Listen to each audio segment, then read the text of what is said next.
Assalamualaikum warahmatullahi wabarakatuh. Sebelumnya perkenalkan kami dari kelompok 3 untuk mempresentasikan tugas machine learningnya kami tentang konvensional neural network CNN. Di sini kita akan menggunakan dataset MNIST. Nah, saya Ferdi Budiman Ramadan dan teman-teman saya Teguh Bagus Saputra, Sri Mulyani serta Suharyanti. Nah, di sini sebelum kita masuk ke Google Colab-nya, nanti kita akan bahas dulu apa itu CNN-nya terlebih dahulu atau Convolutional Neural Network. Nah, ini merupakan sebuah jenis dalam deep learning yang kita rancang khusus untuk memproses data berbentuk gambar atau graph. Yang membedakan CNN dari neural network biasa yang seperti kita kerjakan sebelumnya. Nah, di sini kemampuannya itu untuk secara otomatis mendeteksi fitur dari gambar seperti tepi, sudut, bentuk, maupun tanpa kita perlu menentukan fitur tersebut secara manual. Nah, di sini ada 3 pembagian CNN yang perlu kita pahami terlebih dahulu. Dan yang pertama itu ada local feature detection, di mana di sini dia bakalan memfilter atau kernel dari CNN yang bergerak melintasi seluruh gambarnya yang untuk mendeteksi pola-pola lokalnya. Nah, misalnya filter tertentu bisa mendeteksi garis horizontal, lalu dia bisa garis filter lain deteksi garis vertikal dan seterusnya. Lalu di kedua ini ada yang kita kenal sebagai parameter sharing.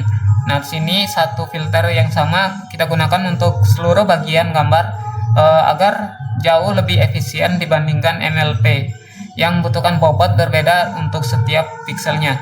Lalu yang ketiga ada translational inference. Nah, berkat max polling, CNN tidak sensitif terhadap di mana posisi suatu fitur dalam gambar. Jadi ketika angka 3 di pojok kiri atas dan angka 3 di tengah gambar, maka akan tetap dikenali sebagai angka 3. Oke, komponen utama dari CNN itu sendiri di mana ada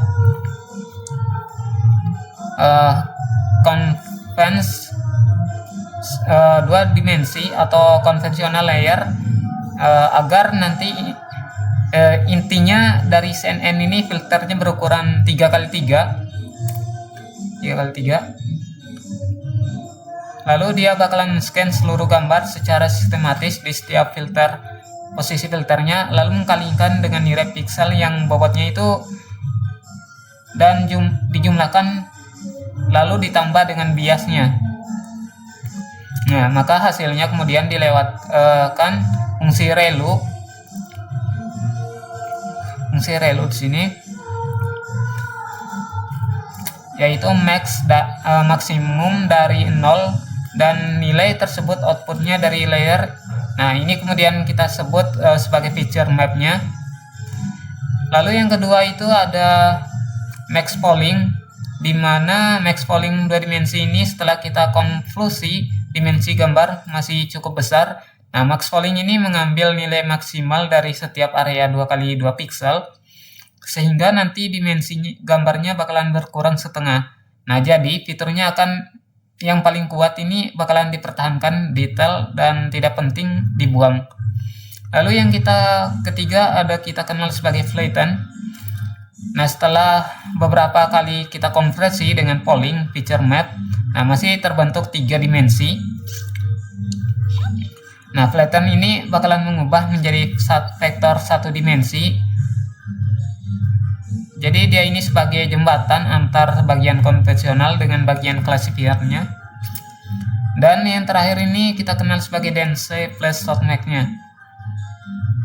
Nah, jadi sama seperti yang kita pakai sebelumnya, seperti di MLP. Nah, biasanya layer dense ini full connected agar memproses fitur yang telah diekstrak. Dan softmax-nya di output layer mengubah menjadi probabilitas untuk setiap kelasnya. Nah, contoh di sini kita punya 10 kelas, yaitu digitnya 0 sampai 9. Kemudian arsitektur CNN menggunakan dataset MNIST PNG. Nah, di sini input layernya 24, 28, 28, 1. Satu ini outputnya 28 input, lalu contents-nya. Kemudian dia bakalan melalui 3 blok konvolusi classifier menggunakan 30 dia filter yang berukuran 3x3. Nah, dengan aktivasi relu, outputnya bakalan berukuran 26x26x32. Setelah itu kita baca batch normalization-nya agar nanti untuk stabilisasi dan max fallingnya yang akan memotong dimensinya, dimana jadi 13 kali 13 dikalikan 32 dengan dropout-nya 25% agar mencegah overlapping. Lalu blok konversi 2 sampai 64 ini filter 3x3 relu. Kemudian dimensi turunnya bakalan jadi 11 kali 11 kali 64. Nah, lagi-lagi di sini ada batch norm. Max fallingnya jadi 55 kali 64 dan dropout 25%. Kemudian si blok konvolusi 3 sampai 64 nya ini bakalan melakukan filter 3x3 relu. Nah, dimensinya bakalan jadi 3x3 kali 64 batch norm dan dropoutnya 25%. Nah, kemudian setelah flatten bakalan mengubah ke 3x3 kali 64 menjadi vektor sepanjang 576.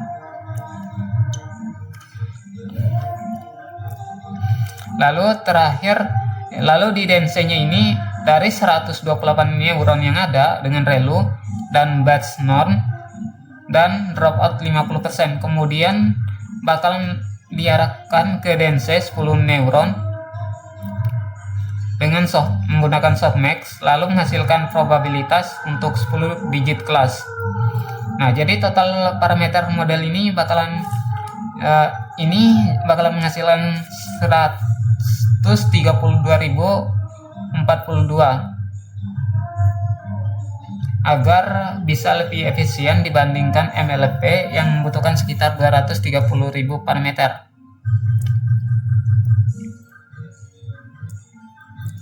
Nah, ini untuk dataset dan processingnya, dimana sumbernya terdapat di GitHub.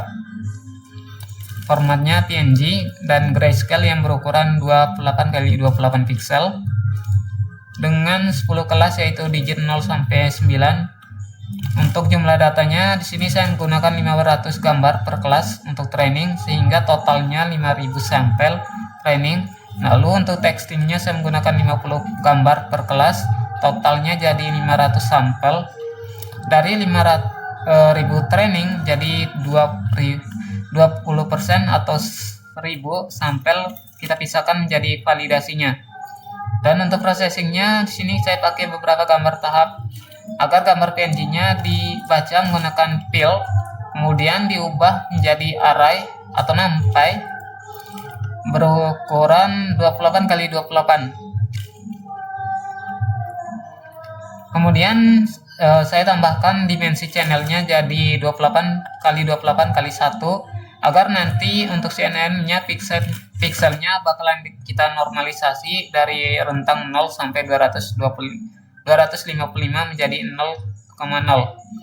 sampai 1. Itu untuk rentangnya. Dengan cara nanti kita bagi 255 dengan label diubah jadi format one hot encoding agar dengan 10 jumlah dimensinya 10.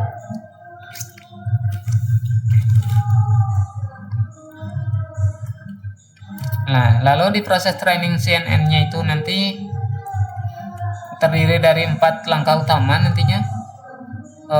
Sini kita gunakan forward pass-nya untuk input berukuran 28x28x1 yang bakalan dilewatkan melalui seluruh layernya melalui conv, full, dan flatten serta dense hingga menghasilkan output berupa 10 nilai probabilitasnya. Lalu langkah kedua kita hitung loss-nya. Nah, hitung loss ini saya pakai kategori cross entropy agar nanti rumusnya negatif dari rata-rata jumlah Y dikali log dari Y head-nya. Nah, loss ini bakalan mengukur seberapa jauh prediksi model dari label yang sebenarnya. Lalu setelah kita hitung error, kita lakukan backpropagation. Backpass atau backpropagation. Menggunakan TensorFlow secara otomatis dia bakalan menghitung gradien dari lossnya terhadap setiap bobot, lalu menggunakan TF gradient tab dan chain rule-nya. Nah, gradiennya ini bakalan menunjukkan arah perubahan si bobotnya. Lalu keempat, kita bakalan update parameter optimizer-nya menggunakan Adam. Nah, Adam ini bakalan memperbarui semua bobot dengan bias menggunakan gradien yang sudah kita hitung. Nah, Adamnya ini bakalan cerdas dari SGD-nya. Nah, biasanya karena menyesuaikan dari learning rate-nya.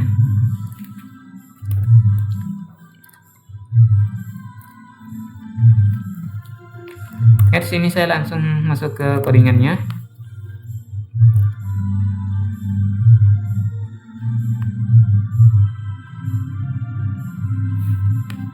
Dimana di sini saya import semua library-nya terlebih dahulu.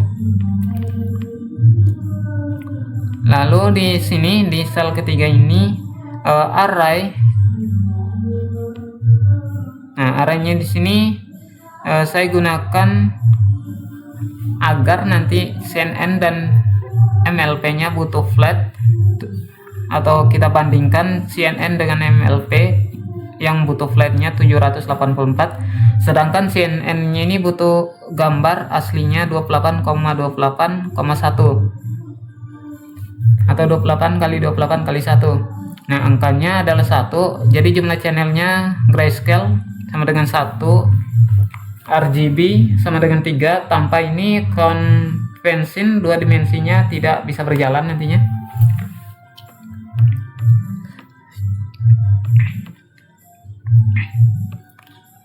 Nah, sedangkan di sini kita lakukan normalisasi dan one hot-nya.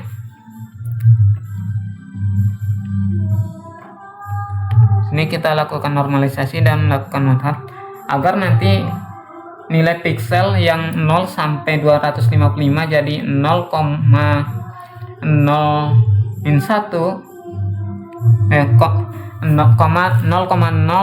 dikurang 1. Nah, tanpa ini nanti gradiennya bisa meledak saat trainingnya sampai set 5000. Maka kita pertahankan, jadi tidak pakai defletan seperti MLP. Lalu di sini kita bagi datanya.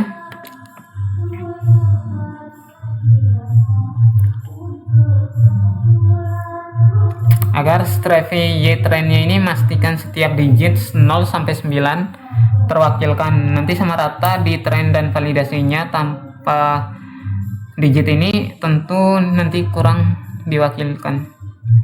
Lalu kita lakukan data augmentation agar membuat validasi data trainingnya secara otomatis saat training berlangsung, jadi modelnya jadi lebih robust dan tidak hafal posisi digitnya, tapi benar-benar memahami bentuknya agar salah satu alasan akurasinya bisa mencapai lebih tinggi.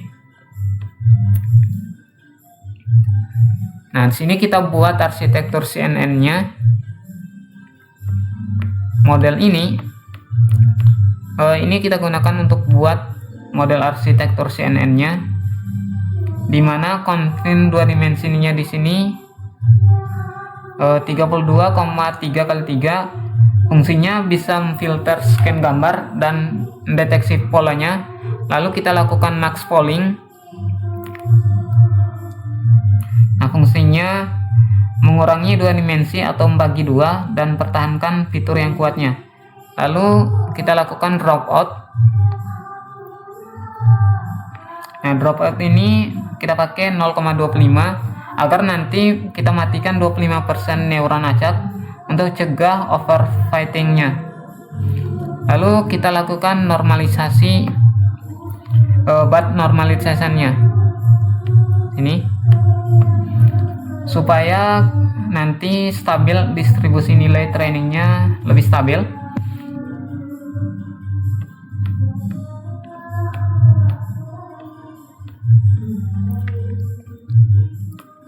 Nah, di sini kita lakukan training menggunakan CNN dengan callbacks. Nah, di sini penting karena callbacknya ini kan buat trainingnya jadi pintar atau membuat AI-nya ini belajar. Nah, early stoppingnya ini tujuannya untuk tidak buang waktu kalau sudah tidak belajar. Lalu di sini untuk melakukan otomatis fine tune learning rate-nya, dan kita lakukan model checkpoint, selalu simpan versi terbaiknya. Jadi bukan yang terakhir tapi yang terbaiknya.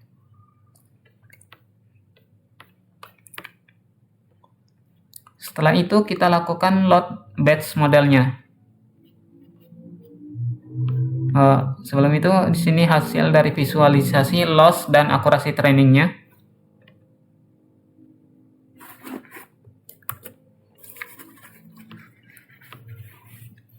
Nah, di sini dia grafiknya seperti ini. Akurasi IPOH-nya. Nah, garis yang biru ini untuk hasil training akurasinya dan valuasi akurasinya. Jadi bisa sampai tinggi. Oke, di sini kita lakukan load batch modelnya atau mengevaluasi modelnya. Nah, ini agar batch. Jadi di sini tujuannya agar batch CNN mix keras ini bukan model terakhir tapi model yang nanti dengan valuasi akurasi tertinggi yang disimpan model checkpointnya.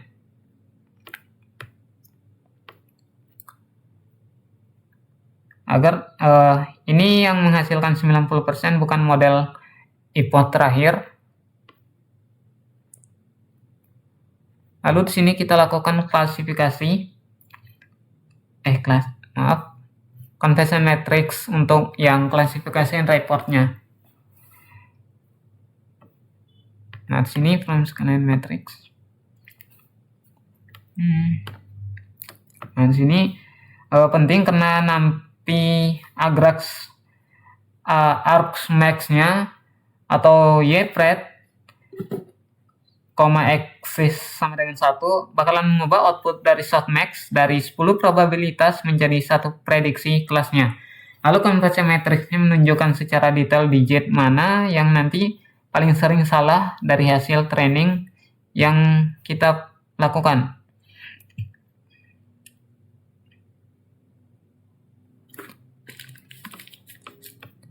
Oke, di sini untuk kita coba lakukan training. Nah, di sini hasil prediksi dari CNN menggunakan datasetnya. Di prediksi pertama dia berhasil memprediksi ini angka 0 dan ini angka 9. Jadi rentang antar prediksinya 100% sampai di minimumnya 98,6. 97,5%. Nah, di sini untuk hasil training akurasi loss-nya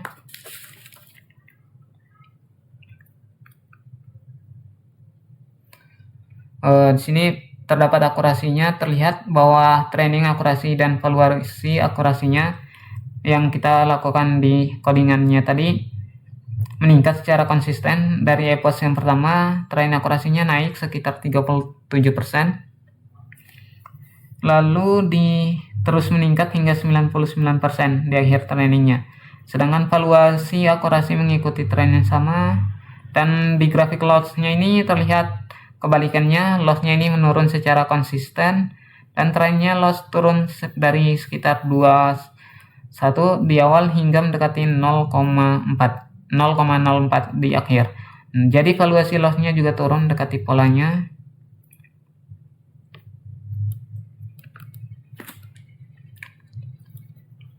Lalu sini hasil valuasi datasetnya.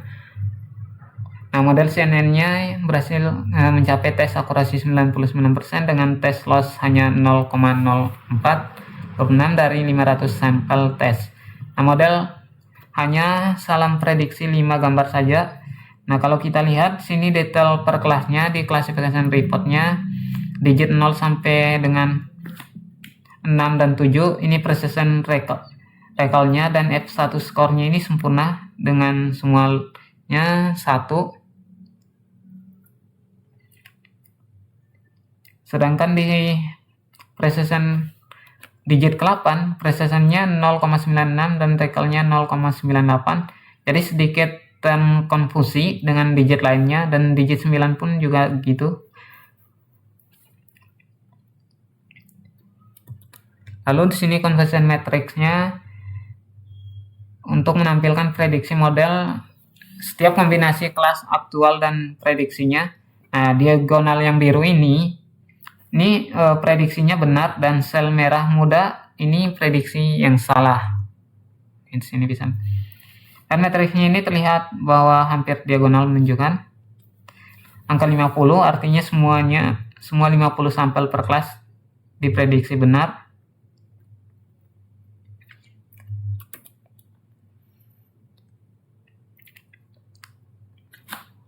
Nah, sebelum sini kita tutup perbandingan dari CNN versus MLP atau neural network yang kita praktikkan sebelumnya. Dari sisi input datanya, MLP membutuhkan data flat satu dimensi yang berukuran 784, sedangkan CNN sini kita mempertahankan struktur dua dimensi gambar 28 kali 28 kali 1. Jadi perbedaannya itu yang paling mendasar. Serta sini dari segi layar kita menggunakan lensa di MLP, dan CNN itu kan dua dimensi. Oke, bisa lah dipahami. Oke, mungkin cukup sekian presentasi dari saya. Lebih dan kurangnya saya mohon maaf. Wabillahi taufiq wal hidayah. Wassalamualaikum warahmatullahi wabarakatuh.